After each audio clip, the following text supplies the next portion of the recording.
Bismillahirrahmanirrahim. Assalamualaikum warahmatullahi wabarakatuh.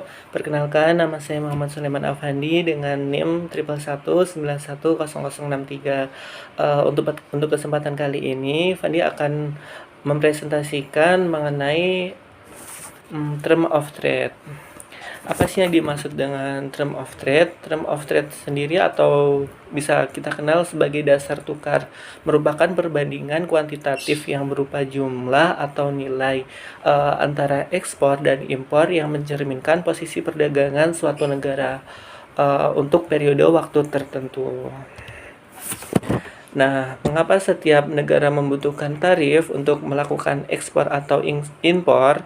Salah satunya adalah untuk memperbaiki dasar tukar atau term of trade, di mana bagi negara berkembang, penurunan rasio harga impor atau ekspor itu akan berdampak bagi perekonomian suatu negaranya.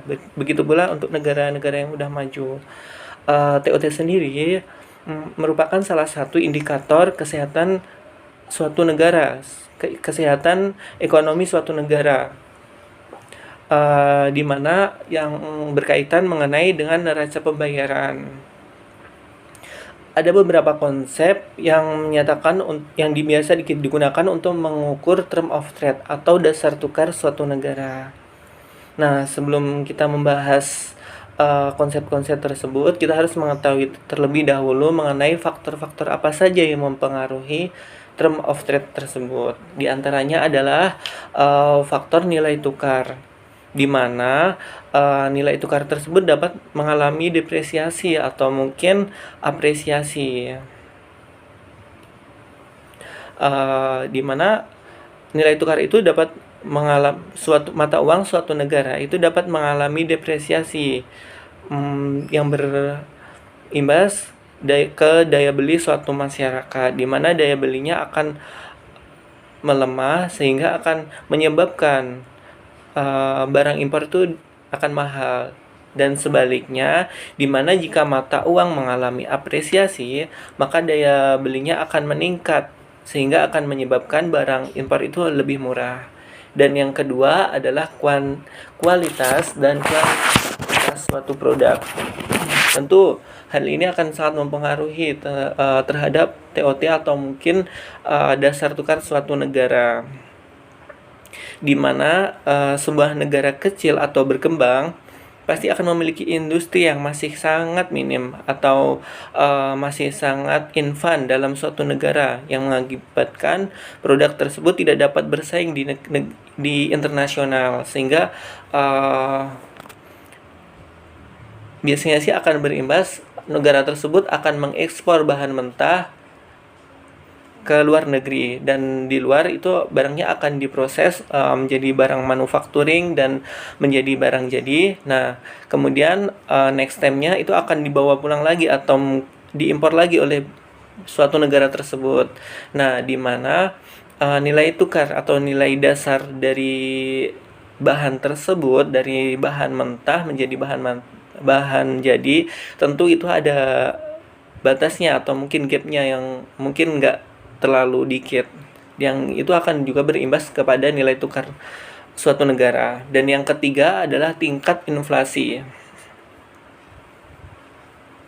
Tingkat inflasi ini sendiri dapat mempengaruhi TUT atau trade of terms suatu ekonomi suatu negara, di mana jika inflasi domestik atau dalam negerinya lebih tinggi daripada import inflation, maka akan membawa ke arah positif. Begitu pula sebaliknya, jika inflasi domestiknya atau mungkin dalam negerinya lebih rendah daripada import inflation, maka akan membawa ke arah dampak negatif.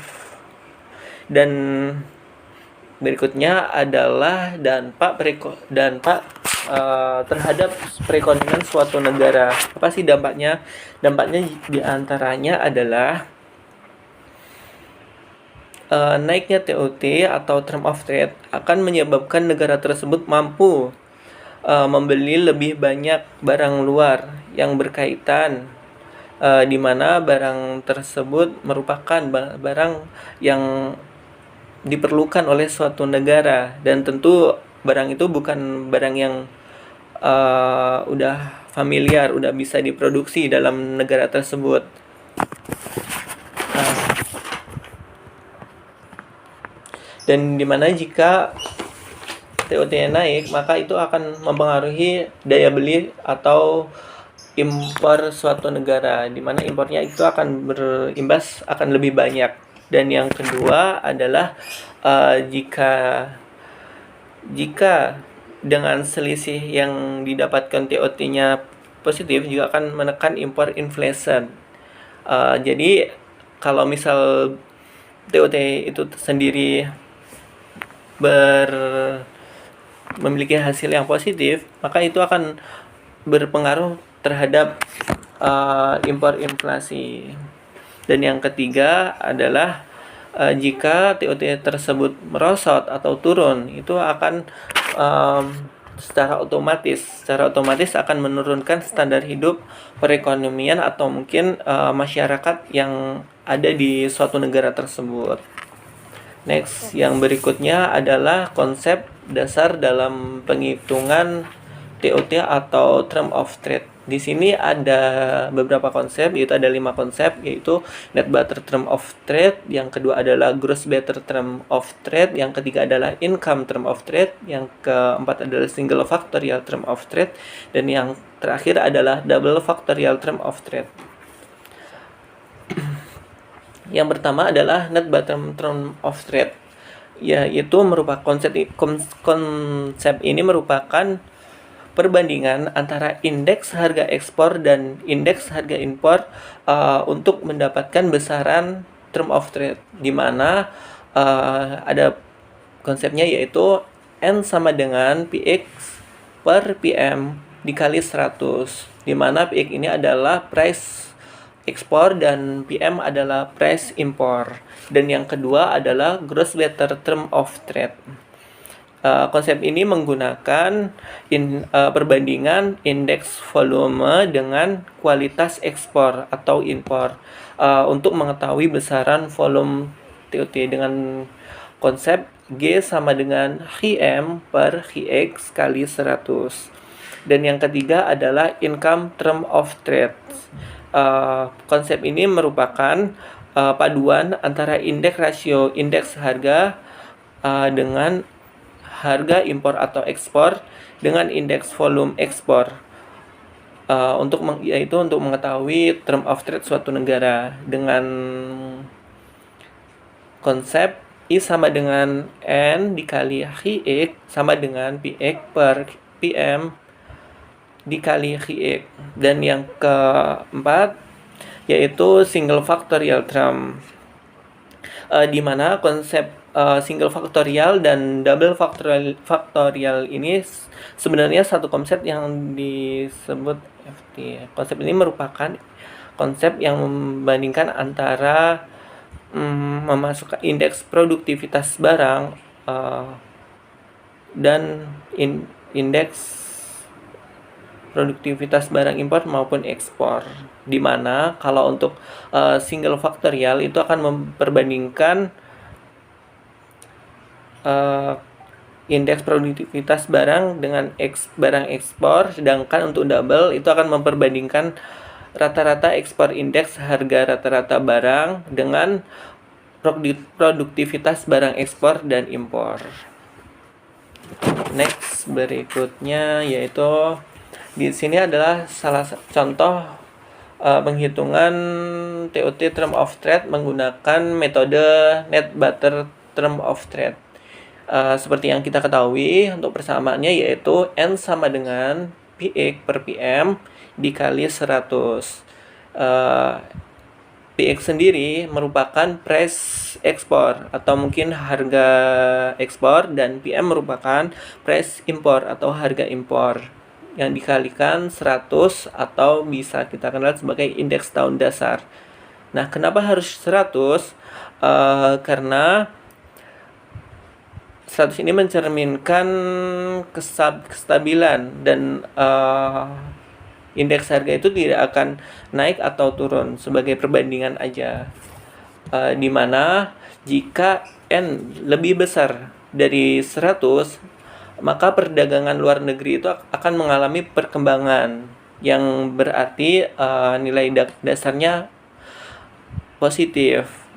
Dan jika N lebih kecil dari 100, maka indeksnya perdagangan atau term of trade suatu negara tersebut akan mengalami penurunan atau bisa dibilang negatif.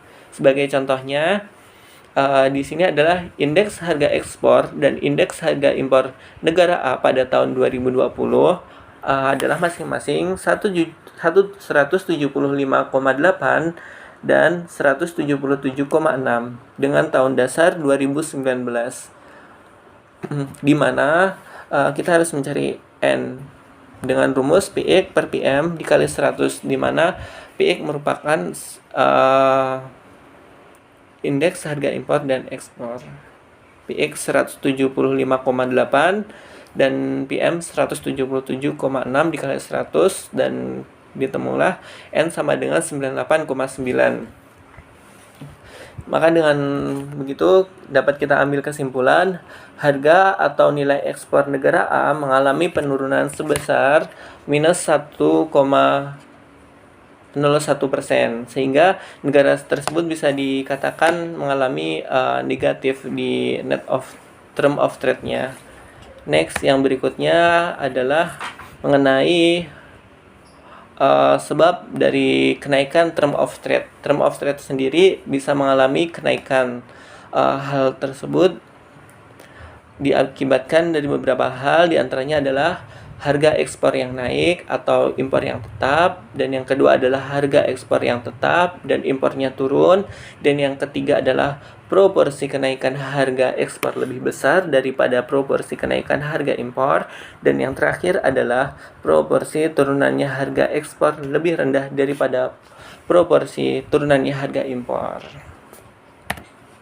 Sekian presentasi dari saya. Jika ada kurang lebihnya saya mohon maaf. Akhir kata, wassalamualaikum warahmatullahi wabarakatuh.